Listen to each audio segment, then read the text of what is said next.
Hi, welcome to Snowball Madness A to Z.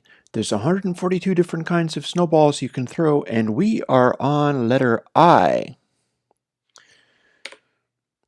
Now, what you may ask is in the category of letter I, well, we've got a bunch of potions: Instant Health 2, Invisibility, and Invisibility Extended. We've got iron blocks, we've got iron fences, iron ingots, iron picks, and iron swords. And a sheep. Hi, sheep.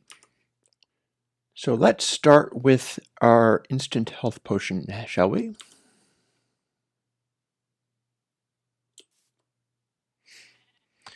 An instant health potion is very simple.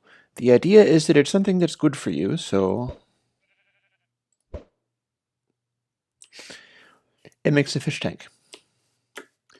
Now this is not a very large fish tank, although granted I can put them on top of each other.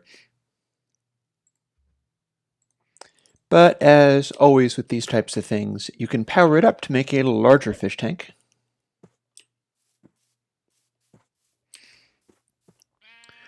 That is your ordinary instant health potion. Now we can also do a instant health 2 potion. And that is somewhat different, but not very. All this does is the same thing. It produces a fish tank to calm and soothe you.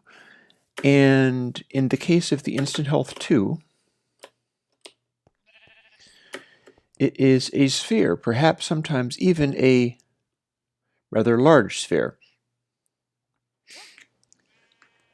All that is glass with water on the inside. Now, in theory, you could use that as a weapon by hitting somebody with it and causing them to drown. That is indeed a possibility. Now we have the invisibility potions. The invisibility potion is another kind of thing. Our first one is a fairly simple thing. That is a glass sphere. It's as close to invisible as we can reasonably get. As you can see right through it, but you can also climb right into it.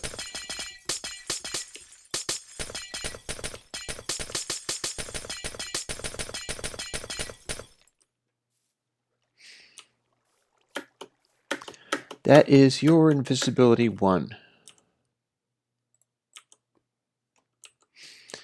Now invisibility 2, and these are expanded somewhat. Invisibility 2 is a little bit different. Now, that may look like a wood sphere, but what it really is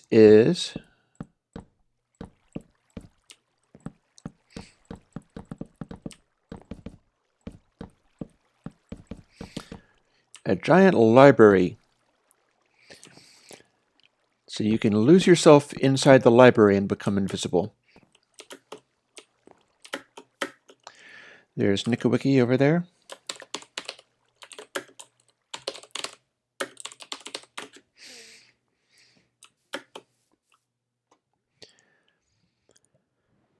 So that gives us invisibility 1, 2, and instant health 1 and 2. That finishes up our needs for the potions at the moment, but leaves us with the iron things. Now, it's fairly easy to guess what the iron block will do. It's the same kind of thing as what the diamond block does or the gold block does. Namely,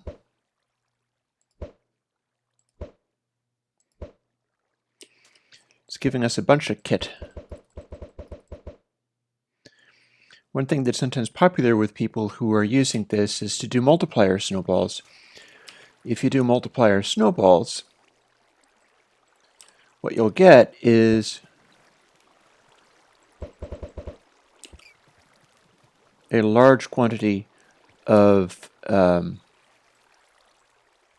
loot on the ground there.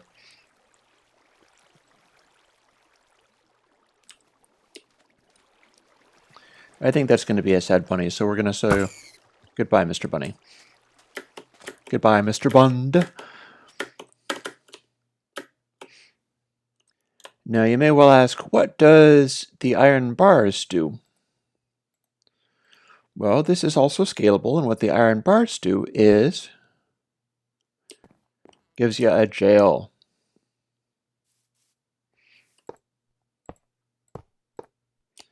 Now that's hollow, and you can also fall through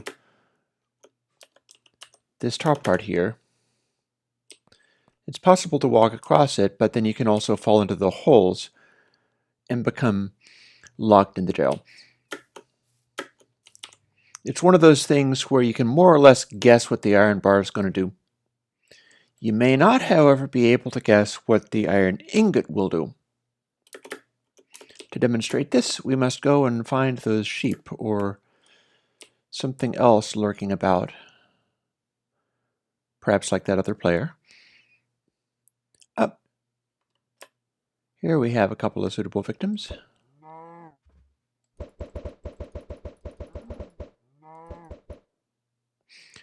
It's a magnet. The iron ingot is a magnet. So you can mess with things this way.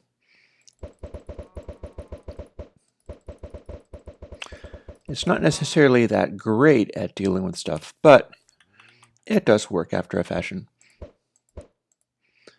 Here I am using the clock to change time again.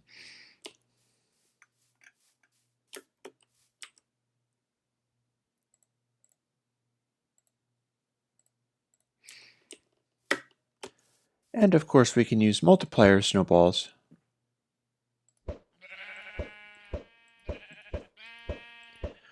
to, on the one hand, drag things farther over into where they're being fired from, and also to increase the number of magnetic snowballs dragging things around. Now these will neutralize fall damage, so it doesn't make for a super effective weapon, but it is an amusing thing to do. It's good for a bit of fun. And then, as usual, a pickaxe digs holes. I'm using the multiplier effect. The iron pick is fairly decent at digging holes. Now the trouble when you do this multiplier snowball is you can open things up quite a bit and it's leaving ore, and that's all very good, but it also can make it difficult to get around down in these holes. They're not very well controlled holes. In order to make holes that you can deal with more easily, it's generally better to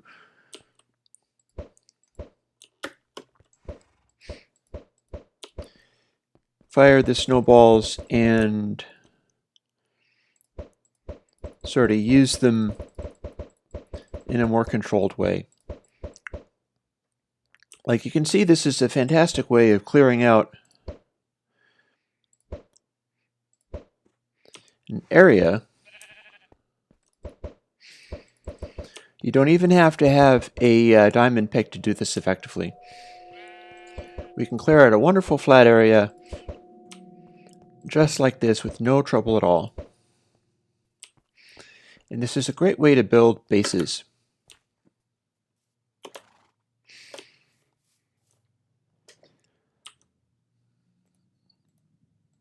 And then lastly, and I think this is lastly, we have the sword snowball. And that's going to be pretty much the same as any sword snowball. We're using up its durability, but it will serve as a mode of attack. And in so doing, you can fire a lot of damage with a snowball that will, it's a ranged weapon. But the downside, as always with the swords, is that you will run out of snowballs if you use up the sword and then continue firing.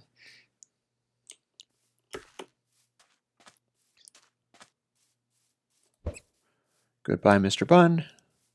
That's a tough bunny.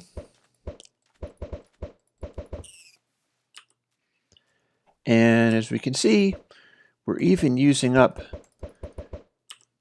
the weapon without